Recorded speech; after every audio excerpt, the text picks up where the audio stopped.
Merhabalar, Yüksel'le örgülere hoş geldiniz. Bu gördüğünüz rengarenk iplerle 3 büyük motiften oluşan çok güzel bir şal öreceğiz. Farklı firmaların ipleri fakat dokuları birbirine çok yakın. Aynı kalınlıkta, aynı sertlikte ve çok hafif ipler. Sizin de elinizde böyle kalmış ipleriniz varsa bir araya getirdiğinizde böyle büyük parçalar örebiliyorsunuz. Elinizde kalan ipleri de güzel bir şekilde değerlendirmiş oluyorsunuz. 8 milim tığ kullanıyorum. İpe göre biraz kalın bir tığ fakat örgünün dökümlü ve yumuşak olması için daha kalın tığ kullanmak her zaman iyi sonuç veriyor. Bu hazan sarısı iple başlıyoruz. Kare motif öreceğiz fakat başlangıcı yuvarlak bir motif örerek yapmak istiyorum. Şöyle bir sihirli halka, 3 zincir, bu bir trabzan oluyor.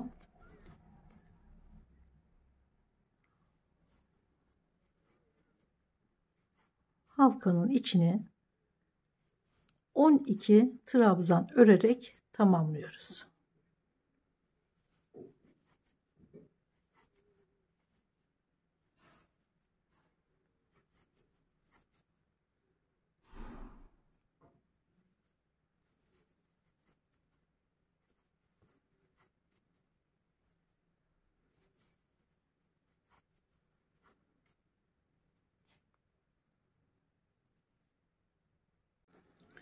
...12 trabzandan sonra şurada 3 zincir çekerek başlamıştık.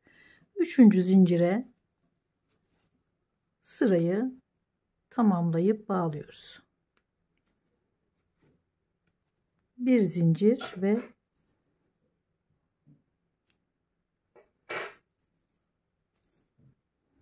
motifin ortası. Şimdi beyaz ipe geçelim.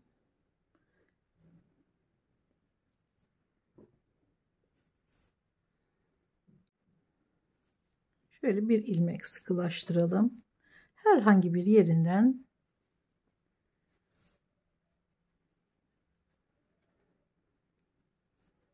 ilmek kaydırarak bağlıyoruz. 2 zincir, aynı ilmeğin içine bir kere alıyorum, bekletiyorum. Sonra bir tane daha, sonra topluyorum. Kapatıyorum. Bir zincir. Yanındaki trabzanın üzerine ve 12 trabzanın üzerine tek tek batarak örüyoruz. Bir kere alıyorum, bekletiyorum. Sonra gene aynı ilmeğe bekletiyorum. Sonra topluyorum. Kapatıyorum. Bir zincir. Yanındaki trabzana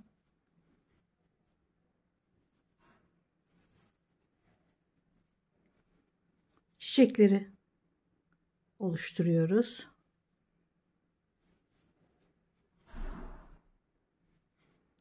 Topluyorum, kapatıyorum ve bir zincir.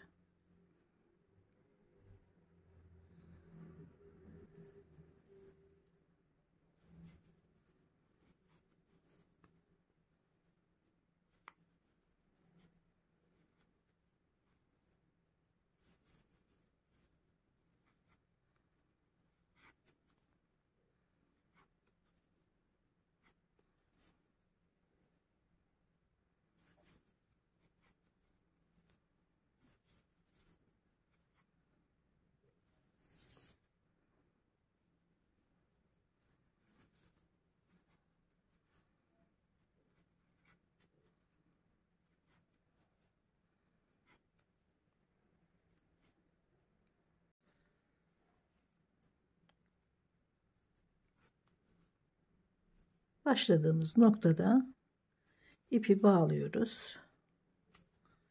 bir zincir ve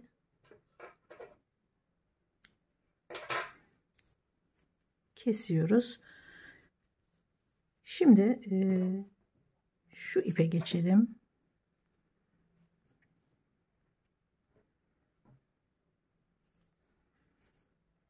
Gene ilmek sıkıştırıyoruz ve herhangi bir şöyle boşluktan bir sık iğne örüyoruz. İlmek kaydırmadan bir sık iğne. 3 zincir, diğer boşluğa.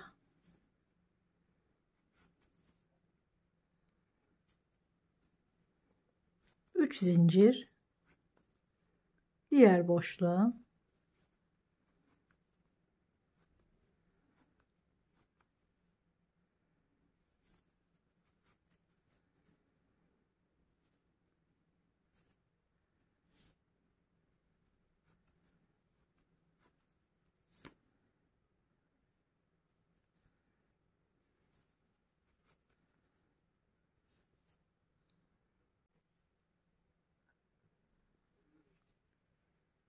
Baştaki sık iğneye ilmek kaydırarak bağlıyorum. Bir zincir, ipi koparmıyorum, kesmiyorum. Çünkü çiçeğe devam ediyorum bu renkle ve bu rengin üzerine bir iki sırada artık şalın ana rengi, ana desenine başlamış oluyoruz motiften sonra. İlk iki sırayı da gene bu renkle örüp çiçeğin etrafında yeşil yaprak görüntüsü vermesini istiyorum. O yüzden bunu koparmıyorum. Hemen bu renkten sonra ekleyeceğim çünkü. Evet, harika bir renk gördüğünüz gibi. Hemen başlayalım.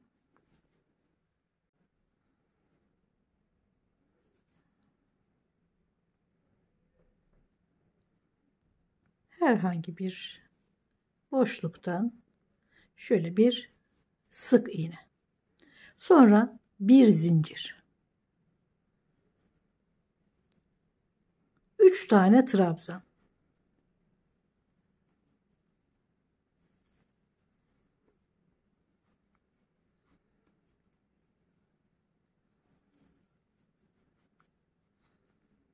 Sonra bir zincir ve bir sık iğne. Başlarken ve biterken aynı. Bir sık iğne, bir zincir. Biterken de bir zincir, bir sık iğne. Diğer boşluğa geçiyoruz. Bir sık iğne, bir zincir, 3 trabzan.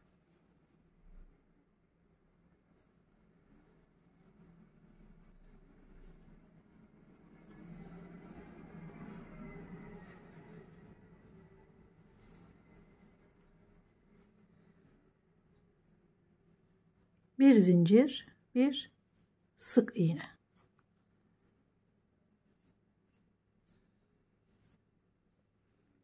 Diğer boşluğa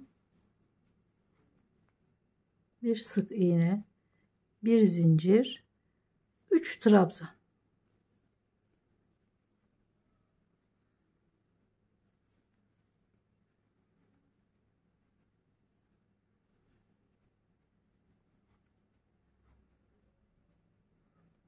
Bir zincir, bir sık iğne ile tamamlıyoruz.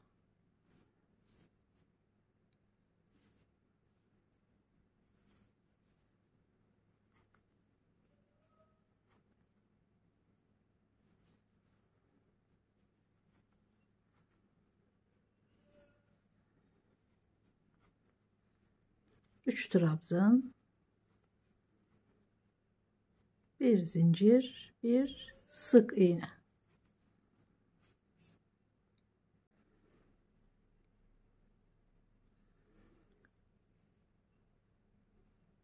Şuradaki ilk sık iğneye sırayı bağlıyoruz.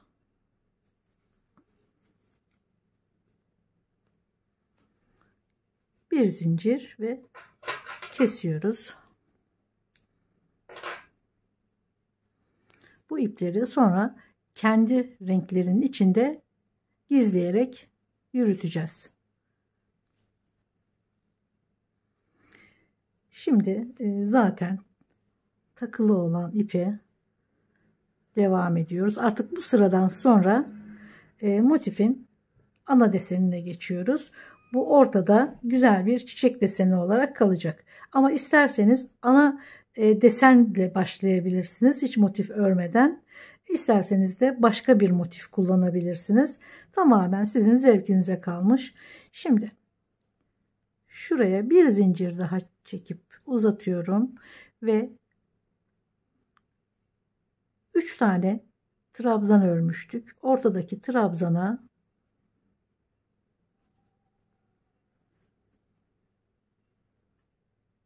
ilmek kaydırarak bağlıyorum. 1 2 3 zincir aynı ilmeğin içine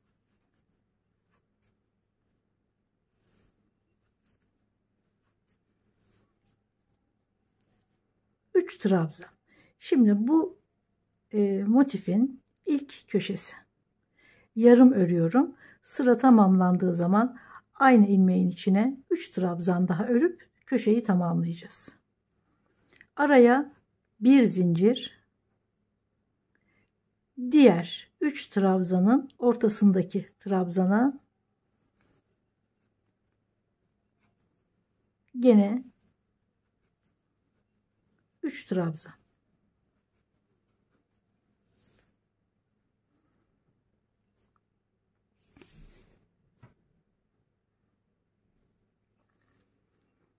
Bir zincir, gene ortadaki trabzana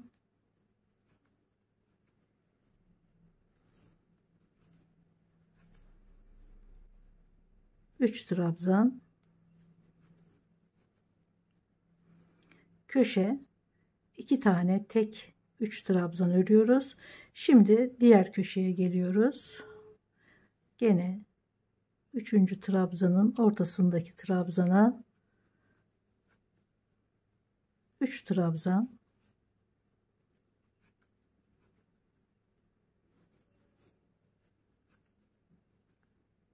araya 2 zincir, köşelere 2 zincir, gene aynı ilmeğin içine 3 trabzan.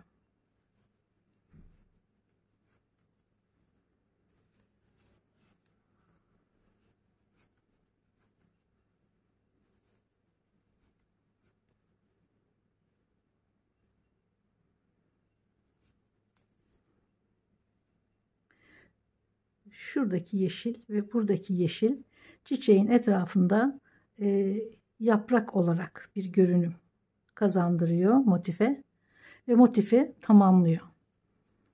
Tabi başka renklerle devam edeceğiz. Gene araya bir zincir, gene ortadaki trabzana 3 trabzan,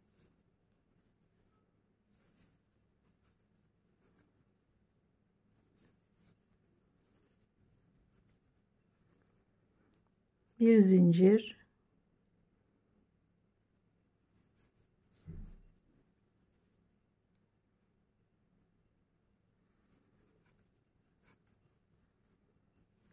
üç trabzan,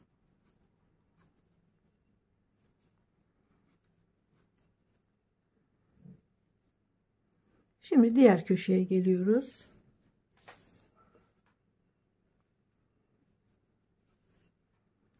Bir zincir,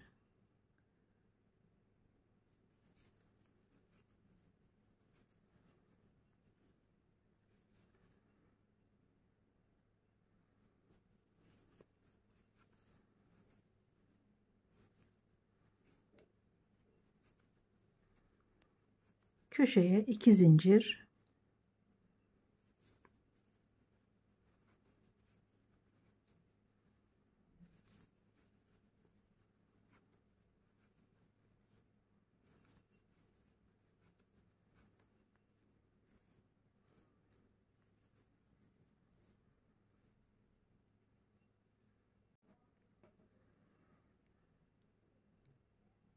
Başlangıçta köşeyi yarım örmüştüm. Sonra aynı ilmeğin içine 3 trabzan örerek köşeyi tamamladım. Şimdi aynı renkten bir sıra daha öreceğim. Köşeyi bu şekilde 2 zincirle değil, hiç zincir almıyorum. Sadece doluyorum. Şuradaki 3 zincirin üçüncüsüne, yani ilk trabzana bir yarım trabzan örüyorum. Köşenin tam ortasında kalması gerekiyor ip. 1 2 3 zincir ve bu oluşturduğum boşluğa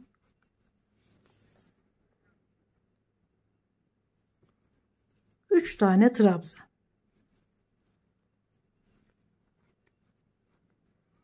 Bu da gene başlangıçtaki yarım köşe. Gene sıra sonunda buraya 3 trabzan örerek köşeyi tamamlıyoruz. Bir zincir, boşluklara 3 trabzan,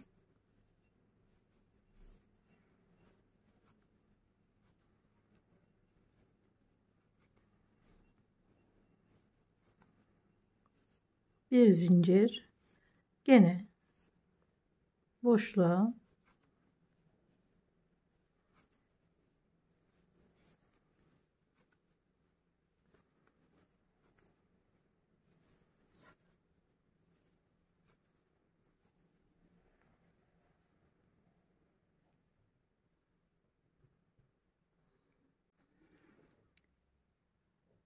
köşeye kadar geldim. Yarım ördüğüm köşeyi 3 trabzanla tamamladım. 2 zincir, şuradaki 3 zincirin üçüncüsüne, yani ilk trabzana sırayı bağlıyorum. İpi burada keseceğim için 2 zincirle kapattım köşeyi. Bir alt sırada yarım trabzan örmüştük köşeyi oluşturmak için. Çünkü ipin ortada kalması gerekiyordu. Şu 3 trabzanı örüp devam etmiştik. Şimdi ipi keseceğim için 2 zincirle bitiriyorum. Şimdi kahverengi ipe geçiyoruz.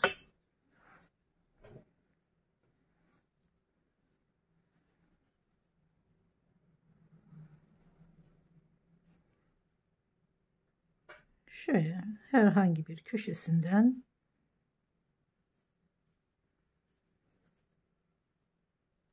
ilmek kaydırarak bağlıyoruz. 3 zincir,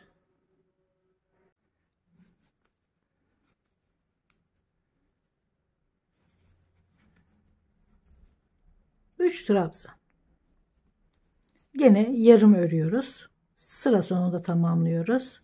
Araya gene bir zincir ve boşluklara 3 trabzan.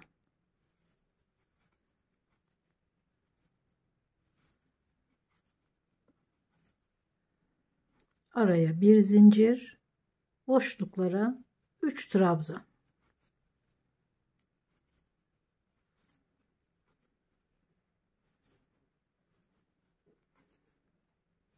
Köşelerde 3 trabzan, 2 zincir, 3 trabzan. Bütün model bu. Bu şekilde devam edecek. Şimdi ben sırayı tamamlayayım. Şurada yarım trabzanla ördüğümüz köşeyi bir kere daha örelim. Yarım ördüğüm köşeye kadar örüp 3 trabzanla köşeyi tamamladım. Buradaki köşeyi, burada hiç zincir çekmiyorum. Doluyorum. Şuradaki 3 zincir çektiğim trabzanın 3. zincirine, tığ kalın olunca biraz batması zor oluyor. Şöyle yarım trabzan örüyorum. Ve boşluk oluşturuyorum. Ve ip tam ortada kalıyor.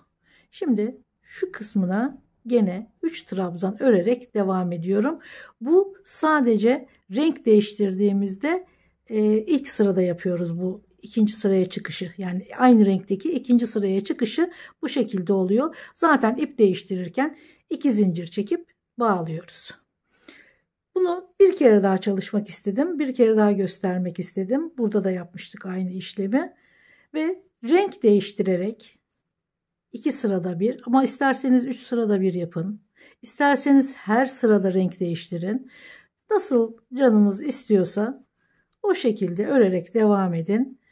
3 trabzan ördüm. Araya bir zincir ve boşluklara aynen hiçbir şey değiştirmeden bitene kadar istediğiniz sayıda örüyorsunuz ve istediğiniz renk iplerle, isterseniz renkleri 3'er 4'er sırada örebilirsiniz. Zevkinize kalmış. Bu şekilde çalışıyoruz. İstediğimiz yüksekliğe, uzunluğa ulaşana kadar, genişliğe ulaşana kadar örmeye devam ediyoruz. 71 santim oldu benim örgüm. Siz tabii kilonuza, boyunuza göre istediğiniz genişliğe kadar örebilirsiniz. İp biraz kalın, tığ da kalın. O yüzden çabuk biten bir model. Zaten örebileceğiniz en basit modellerden biri. Yeni başlayanlar için özellikle. 1-2 günde bitirebilirsiniz. Şimdi ben bir tane motifi bitirdim. 2 tane daha aynısından örüyorum. Sonra birleştirip püsküllerini yapıp tamamlıyoruz. 2 tane motifi ördüm ve birleştirdim. Şimdi yan yana 2 motif. Üçüncü motifi nereye ekliyoruz? Üçüncü motifi de şu motifin hemen bu tarafına, şuraya ekliyoruz.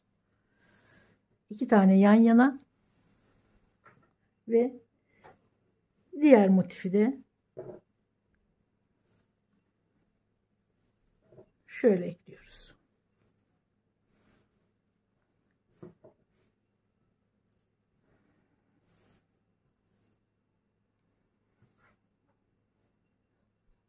Şöyle gösterirsem daha iyi anlaşılır. Bir tane motifi örüyoruz. İkinciyi buraya ekliyoruz. Üçüncüyü de ikincinin bu kenarına ekliyoruz. Buraya da saçakları örüyoruz. Böyle daha anlaşılır oldu. Şimdi şurada, yani ipin kaldığı yerde üçüncü sırayı örerken, kahverengi de tabii ki, üçüncü sırayı örerken diğer kenara birleştireceğiz. Hem bir sıra öreceğiz hem motifi birleştireceğiz. Şimdi doluyorum. 3 tane zincir çekmiştik ilk trabzana. Üçüncü zincirden ilmek alıp yarım trabzan örüyoruz. Şurada ip boşluğun tam ortasında kalıyor. 2 3 zincir. Şimdi şuradaki köşenin ikinci sırasının trabzanlarına şuradan eklemeye başlıyoruz.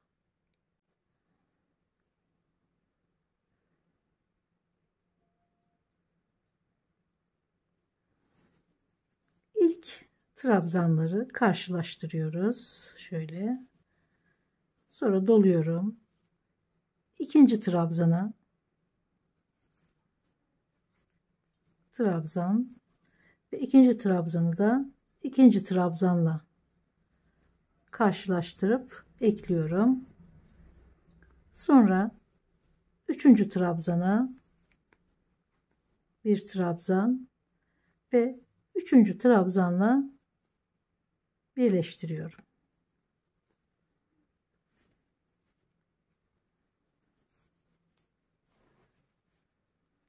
Aradaki bir zinciri çekiyorum ve diğer 3 trabzanın ilkine bir trabzan, sonra karşılığına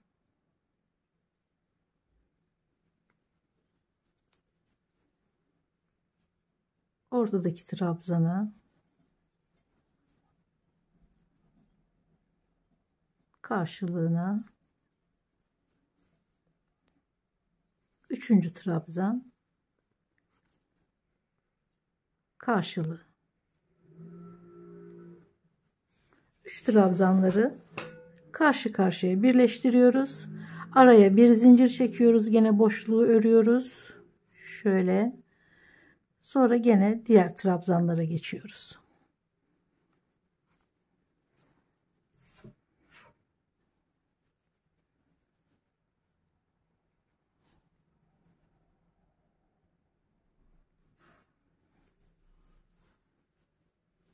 Ortadaki trabzan tam karşılığına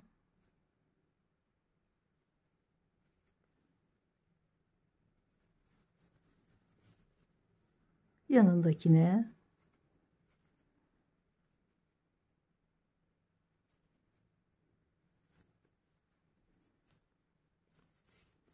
aradaki bir zincir, sonra diğer trabzanlara.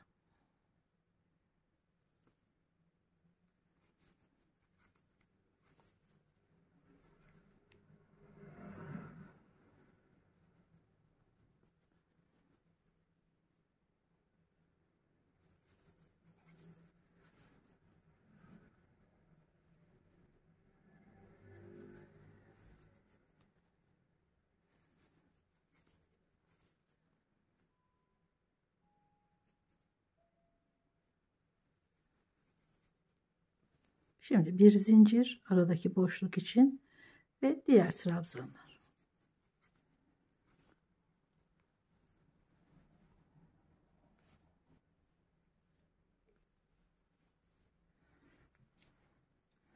Tabii bu kadar geniş bir örgüyü göstermek zor olsa da bu şekilde birleştirerek sırayı tamamlıyorum. Motifleri birleştirirken son ördüğümüz ve birleştirdiğimiz sıra ensede güzel bir oyuntu oluşturuyor. Bir açıklık oluşturuyor. Bu sırayı örmeden hemen birleştirseydik şöyle açılı üçgen bir görüntü oluşacaktı. Ensede çok iyi durmazdı. O yüzden son sırayı ekleyerek ördüm. Bir sıra kattım, bir sıra diğer motifte ve güzel bir açıklık oluştu ensede. Yani ense kısmını rahatlattı. Bu şekilde birleştirdim. Şurası arka. Ortadaki motif arka. Püsküllerini taktım. Şimdi burada da var püsküller. Kaç kenara taktık zaten çizdiğim şemada da belli. 1 2 ortadaki 3 bir tane daha şimdi burada ekleyeceğim. 4 kenara püsküle ekliyoruz. Şurada da görelim. Şöyle 1 2 3 ve 4 kenara.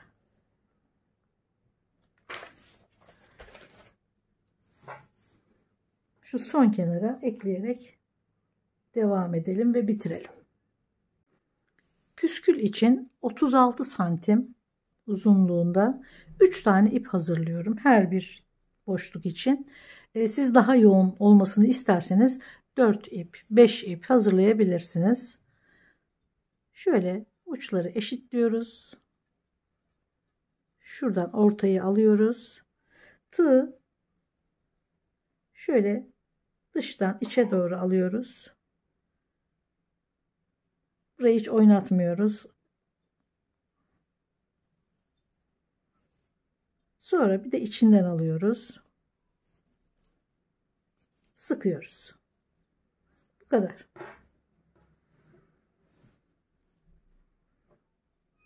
İpleri uçlarını eşitliyoruz.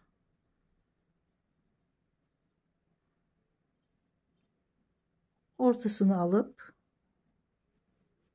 burayı oynatmıyoruz. Bozulmasın uzunlukları. Şöyle boşluğa tığ alıyoruz.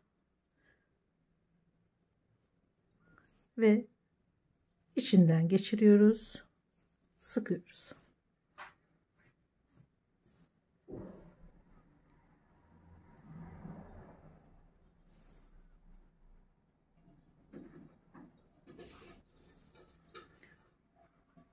Şöyle eşitliyoruz. Ortasını buluyoruz. Şöyle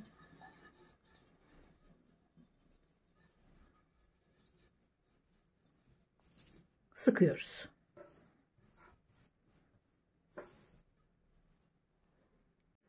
Havalar soğudu. Artık böyle şallar güzel oluyor kışın.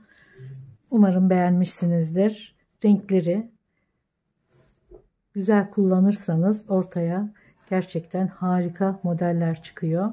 Hem örmesi kolay, hem çabuk bitiyor. Ve yeni başlayanlar için de ideal bir model olduğunu düşünüyorum. Umarım siz de en az benim kadar beğenmişsinizdir.